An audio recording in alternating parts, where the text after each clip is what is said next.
Ma sœur a ricané de l'autre côté de la table. Peut-être que si ton enfant avait un vrai père, il ne serait pas aussi étrange. Mon fils a baissé les yeux. J'ai posé mon verre et j'ai dit, peut-être que si ton mari n'était pas parti, tu ne vivrais pas dans ma chambre d'amis. Elle s'est étouffée avec sa boisson.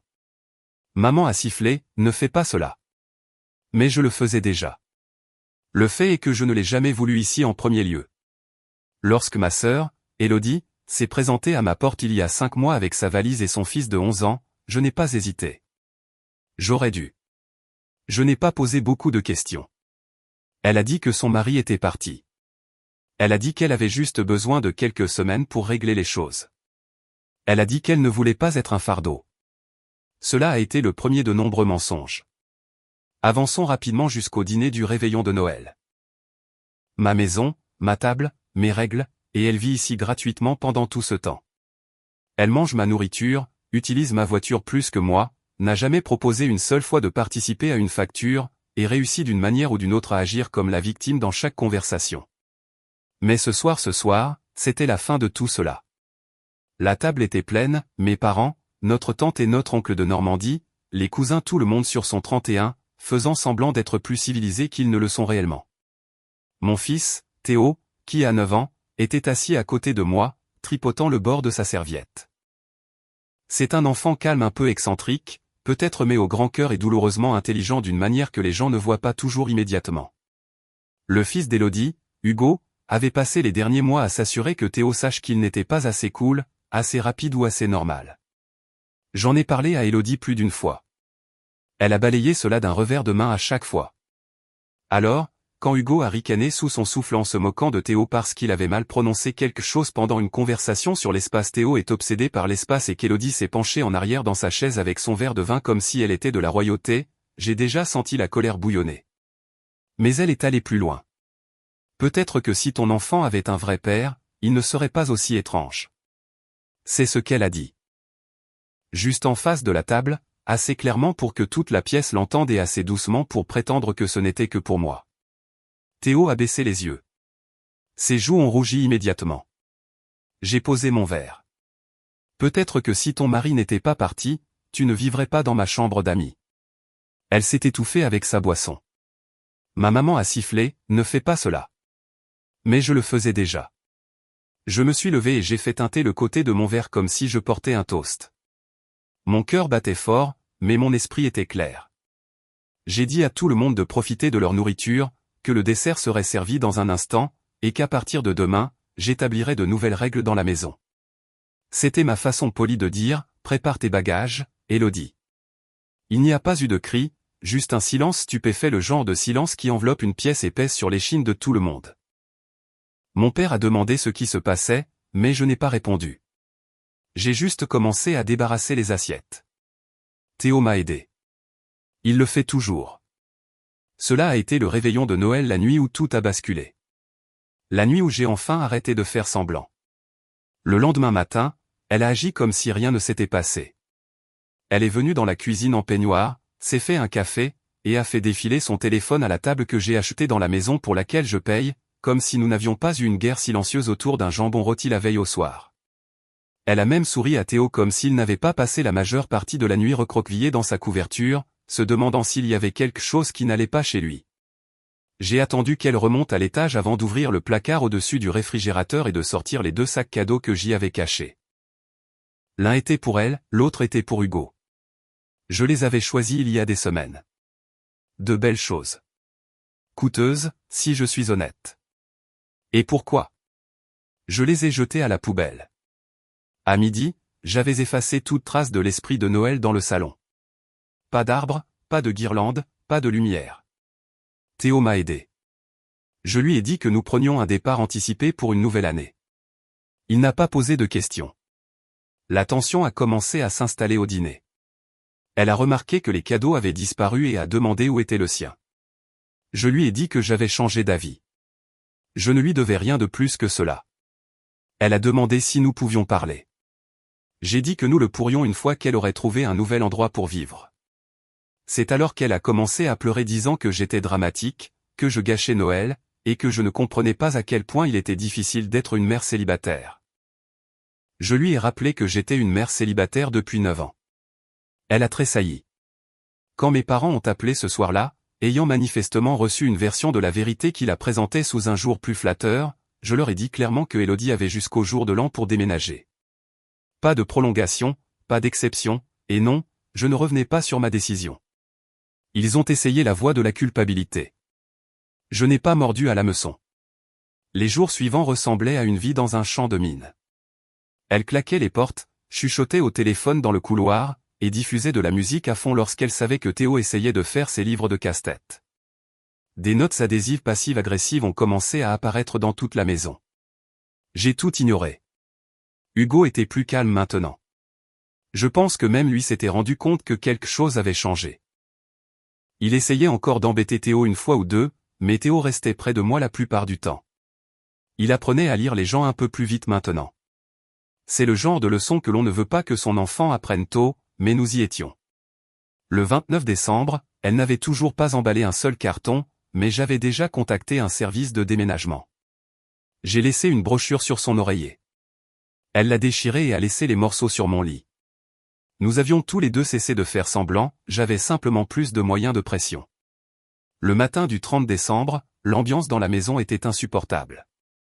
Chaque tiroir qu'elle claquait, chaque soupir, chaque descente d'escalier théâtrale, c'était sa façon de me rappeler qu'elle était toujours là, faisant toujours de sa présence le problème de tout le monde. Puis elle a finalement fait un geste. Elle a traîné un sac poubelle noir de vêtements froissés jusqu'à la porte d'entrée et l'a lâché comme si cela était symbolique. Elle se tenait au-dessus du sac comme si elle venait de faire quelque chose de courageux, comme si ce sac poubelle prouvait qu'elle essayait vraiment.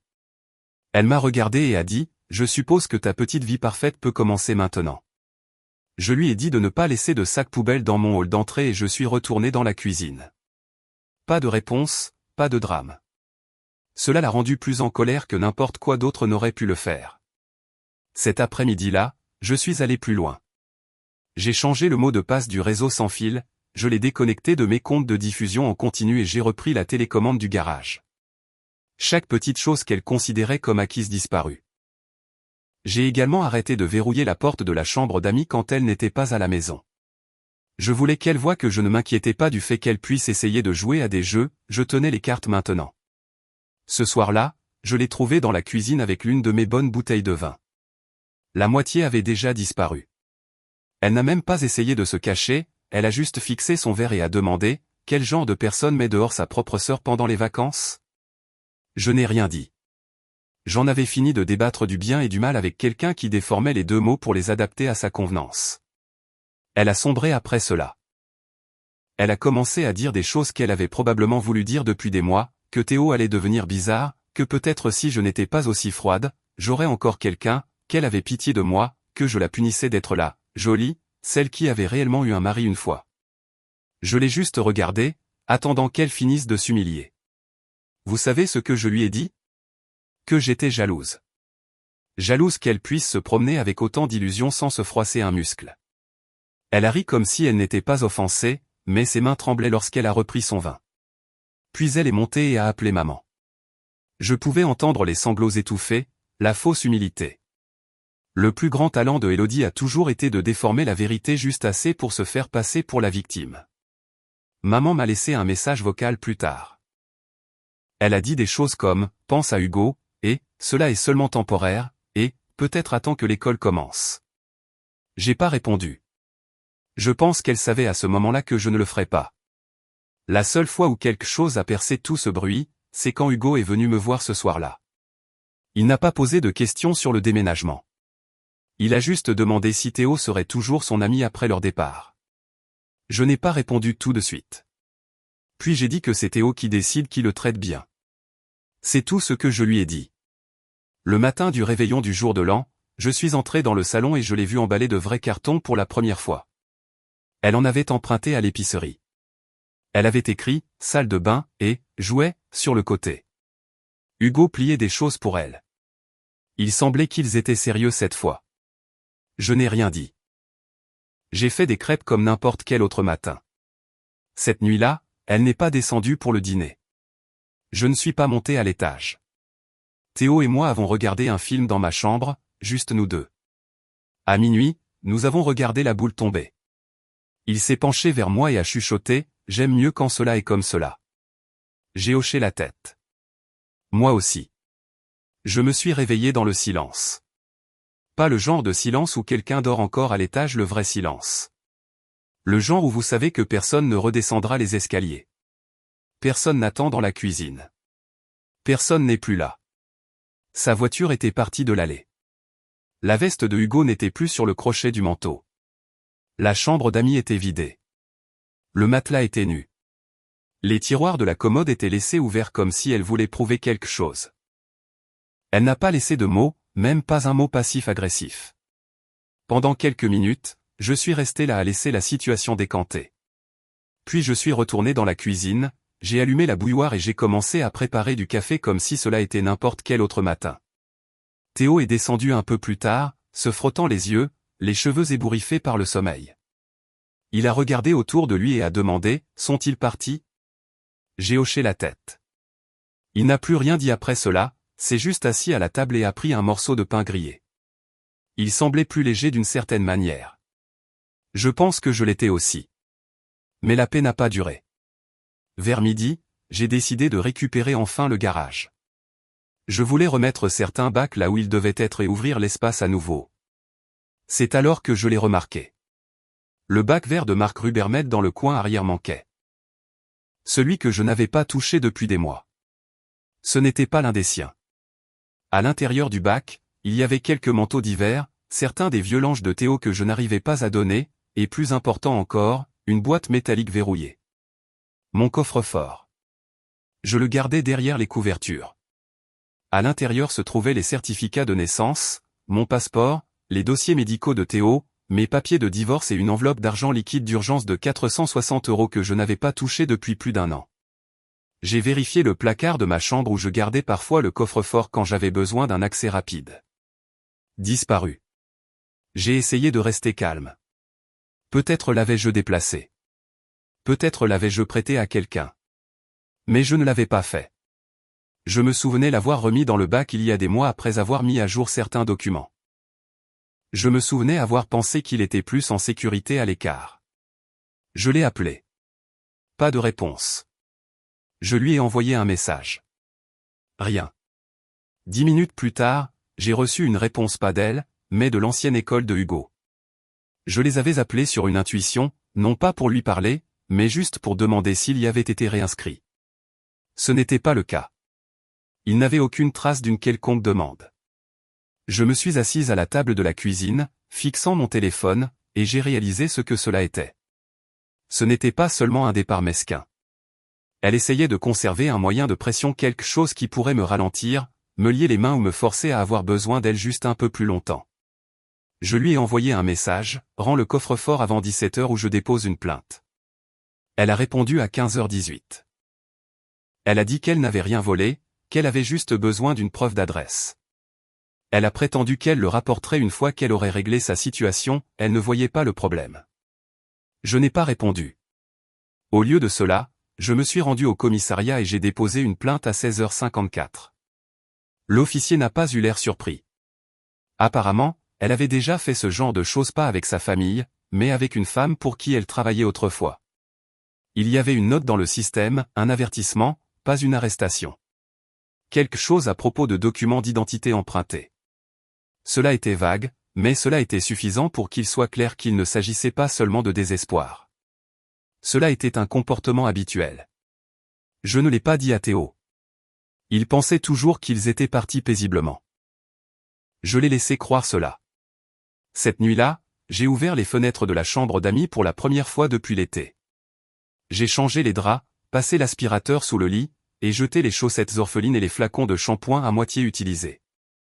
L'odeur de son parfum était encore légère sur l'oreiller, mais elle s'estompait. À minuit, j'avais déplacé mes doubles de clés, mes mots de passe et tout ce qui était important vers une nouvelle cachette, meilleure. J'ai laissé la lumière du couloir éteinte et j'ai dormi avec la porte de ma chambre ouverte. Je pouvais enfin respirer à nouveau. Je n'ai plus eu de nouvelles d'elle après le rapport de police. Pas de message, pas de fausses excuses, pas de justification. Elle a disparu aussi vite qu'elle était arrivée. Seulement cette fois, elle n'a pas laissé de place à la pitié. Le coffre-fort n'a pas été rendu. Je me suis dit qu'elle l'avait probablement jeté quand elle s'était rendue compte que j'avais bloqué tout ce qui était utile à l'intérieur, mais le silence était trop stratégique, trop définitif. Elle savait que je ne jouais plus. Puis, 2 jours plus tard, j'ai reçu une alerte à la fraude sur mon téléphone. Quelqu'un avait essayé de réinitialiser l'identifiant de l'un de mes vieux comptes d'épargne, un compte que j'utilisais à peine. Il y avait quelques centaines d'euros dessus, qui dormaient là sans être touchés. Le système a signalé la tentative et a tout verrouillé avant qu'ils ne puissent entrer. J'ai changé à nouveau chaque mot de passe, j'ai appelé la banque directement, et je suis resté assise dans ma voiture pendant 10 minutes après cela, juste à respirer. Pas en colère, pas effrayée, juste furieuse et fatiguée. Je ne l'ai jamais dit à Théo. Il n'avait pas besoin de savoir que la même femme qui lui lisait des histoires avant de dormir essayait maintenant de presser les dernières gouttes de ce qui restait de confiance. Laissez-le garder la version de l'adieu qui n'était pas accompagnée de rapports de police et de documents volés. Le 3 janvier, vers midi, j'ai reçu un appel d'un numéro inconnu. J'ai laissé sonner. Puis il a sonné à nouveau. J'ai répondu la 2e fois. C'était une femme qui s'est présentée comme la propriétaire d'un duplex dans lequel Elodie venait d'emménager. Elle a dit que Elodie m'avait inscrite comme contact d'urgence et qu'elle vérifiait simplement l'information. J'ai ri pas par amusement, cela est sorti comme un réflexe. Puis je lui ai dit que je n'étais plus disponible pour les urgences impliquant Elodie et je lui ai suggéré poliment de retirer mon numéro de n'importe quel formulaire qu'elle avait. Elle a hésité, puis a dit « c'est entendu ». Ce moment m'a apporté plus de paix que ce à quoi je m'attendais. Plus tard cet après-midi-là, Théo est rentré de l'école avec un dessin plié dans son sac à dos. Il me l'a tendu comme si ce n'était rien, mais je pouvais voir qu'il y avait réfléchi, des contours au crayon de notre maison, un petit carré de ciel bleu, et nous deux debout devant la porte d'entrée. Juste nous. Pas d'invités, pas de voiture supplémentaire dans l'allée, juste la paix. Il m'a dit que le devoir consistait à dessiner ce que l'on ressent quand on est à la maison, et non à quoi elle ressemble. Je lui ai demandé s'il voulait parler des dernières semaines. Il a haussé les épaules et a dit « Pouvons-nous acheter un nouveau tapis ? Un qui ne sent pas sa lotion. » J'ai souri. Nous sommes sortis ce week-end-là et en avons choisi un ensemble, bleu doux avec un motif subtil. Il a aidé à le dérouler dans le salon, puis à reculer et à hocher la tête comme s'il avait apporté une modification finale à une peinture. La pièce a semblé différente, immédiatement plus légère, comme si elle nous appartenait à nouveau. Cette nuit-là, j'ai finalement ouvert le tiroir du couloir où j'avais fourré tout le bric-à-brac qu'elle n'avait pas pris la peine d'emporter, un bracelet emmêlé, quelques reçus, une éponge à maquillage, un chargeur qui n'était pas le mien. J'ai attrapé un sac poubelle, j'ai tout jeté dedans, je l'ai attaché et je l'ai porté directement à la poubelle extérieure. Je n'ai pas hésité. Elle avait déménagé. Mais maintenant, enfin, elle était partie. Et pas seulement de la maison, de l'air, des meubles, de l'espace entre les respirations. Théo s'est endormi sur le canapé cette nuit-là avec une couverture bordée autour de lui et une main sur le nouveau tapis. J'ai laissé là et j'ai éteint les lumières. Ma maison était de nouveau calme, et cette fois, le silence semblait sûr. Cela fait presque un mois qu'elle est partie, et je me surprends encore à hésiter quand je passe devant la chambre d'Amy, comme si j'attendais sa voix ou les bruits de pas lourds de Hugo ou le son de son sèche-cheveux fonctionnant à plein régime à 23 heures. Mais il n'y a rien. Juste le calme, le genre de calme qui semblait autrefois solitaire, mais qui semble maintenant mérité. La chambre d'Amy est de nouveau vide. Je ne me suis pas précipité pour la remplir. J'ai pensé à la transformer en bureau, peut-être en un petit coin lecture pour Théo, mais je n'ai pas encore décidé. Pour l'instant, cela est juste de l'espace. De l'espace propre et silencieux. Cela est incroyable à quel point une pièce semble plus légère sans ressentiment à l'intérieur. Il y a quelques nuits, j'ai finalement ouvert l'album photo dont elle se moquait autrefois, celui que je gardais au fond de mon placard. Elle l'appelait autrefois mon « sanctuaire du passé ». Mais en réalité, ce ne sont que des photos de Théo bébé, certaines de moi et de mon ex avant que les choses ne s'effondrent, et quelques vieilles fêtes d'anniversaire.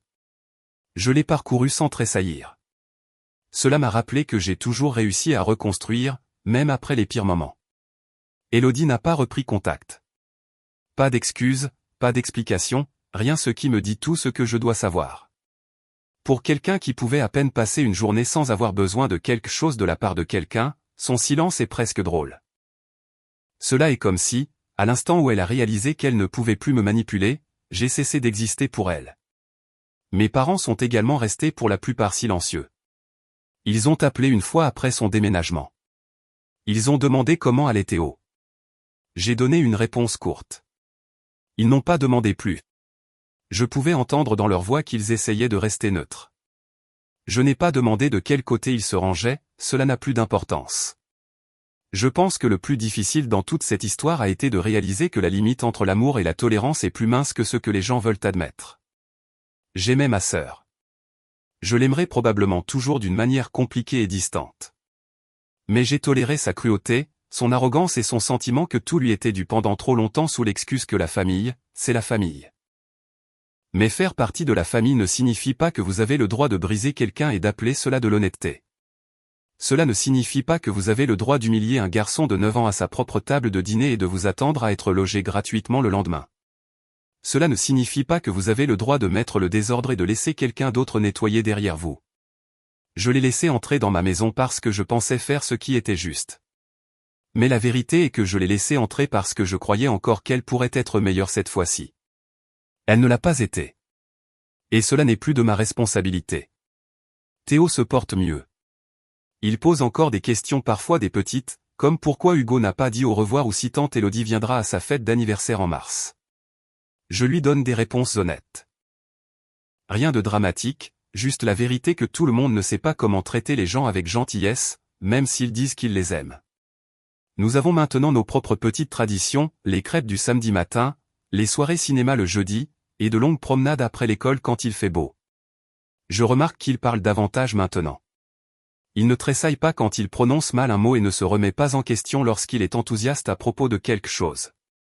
Il est en sécurité, et cela est tout ce qui m'importe.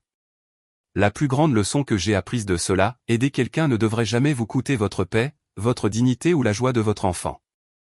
Et si cela est le cas, vous n'aidez pas à vous encourager un comportement destructeur. Je ne commettrai plus jamais cette erreur. J'ai toujours le message vocal qu'elle m'a laissé la veille de son emménagement, celui où elle semblait effrayée et petite, comme si le monde l'avait jetée à terre. Parfois, je me demande quelle part de tout cela était réelle. Peut-être que tout l'était. Mais la vérité est que le fait de souffrir ne vous donne pas le droit de faire souffrir les autres. Je n'oublierai pas ce qui s'est passé. Mais je ne suis plus en colère.